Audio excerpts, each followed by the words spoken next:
प्रेम से बोलिए जय श्री हरि। आप सभी जानते हैं कि इंसान खुशियों में तो मालिक को धन्यवाद देता है। जब खुशी आती है तो मालिक को हम धन्यवाद देते हैं, लेकिन कोई दुख आ जाता है तो उसी वक्त उन्हें गाली भी देते हैं। कितना इंसान स्वार्थी है, कितना स्वार्थी हो गया है इंसान।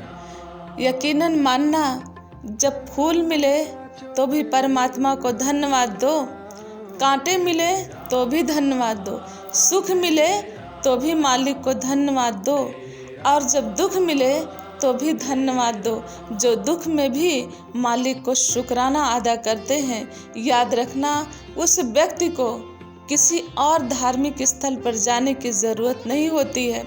जिस जगह वह व्यक्ति है वहीं पर मंदिर, मस्जिद, वहीं पर एक नया धार्मिक स्थल तैयार हो जाता है।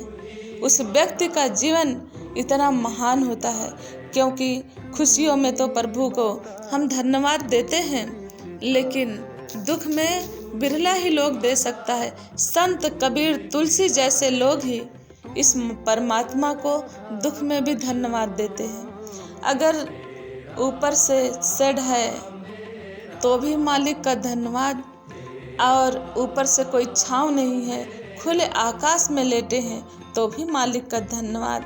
हर हाल में शुक्रिया इस परमात्मा का जो अदा करते हैं वही वास्तव में इंसान होते हैं, और वही इंसान परमात्मा को समझता है, क्योंकि मालिक के अलावा कोई दुनिया में आपका कुछ और करने वाला नहीं है। अगर परमात्मा चाहें तो पल में राजा और पल में रंक बना सकते हैं, और हमारी सांसें भी इस मालिक के हाथ में है। यह जो शरीर है वह भी मालिक के हाथ में है, वह जब चाहे तब ले सकता है। यह तो शरीर है, शरीर में निहित जो परमात्मा है, जो अंश है, वह जैसे ही हमारे शरीर को छोड़ता है वह शरीर हमारा डेड बॉडी के रूप में बन जाता है। तो इसलिए हर पल का धन्यवाद परमात्मा को देते जाएं, और हर हाल में खुश रहें, और हर हाल में शुक्रिया करें इस परमात्मा का। इंसान का जीवन वास्तव में बहुत ही अमूल्य है। इस जीवन को समझें, इस जीवन के महत्व को समझें। सांसें आ जा रही है, उन सांसों के महत्व के बारे में समझें, तभी आप एक सुंदर जीवन का निर्माण कर पाएंगे। जैसा कि कहते भी हैं लोग कि इंसान तो तन से स्वस्थ होना चाहता है तो तन से सेवा करे। तन पवित्र सेवा किए, धन पवित्र किए दान, मन पवित्र हरि भजन से, इस विधि हो कल्याण।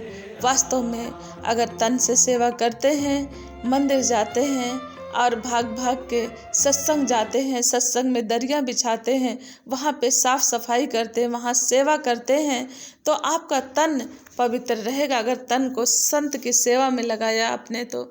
धन से अगर आप किसी आवश्यकता अनुसार आपने किसी व्यक्ति की सेवा की या संतों की सेवा की, सत्संग में आके कुछ आपने सेवा किया, तो वह आपका धन भी पवित्र हो जाता है और 4 गुना बढ़ के मिलता है। मन पवित्र हरि भजन से, मन की पवित्रता तो सिर्फ हरि के भजन में है और सत्संग सेवा सुमरन में है।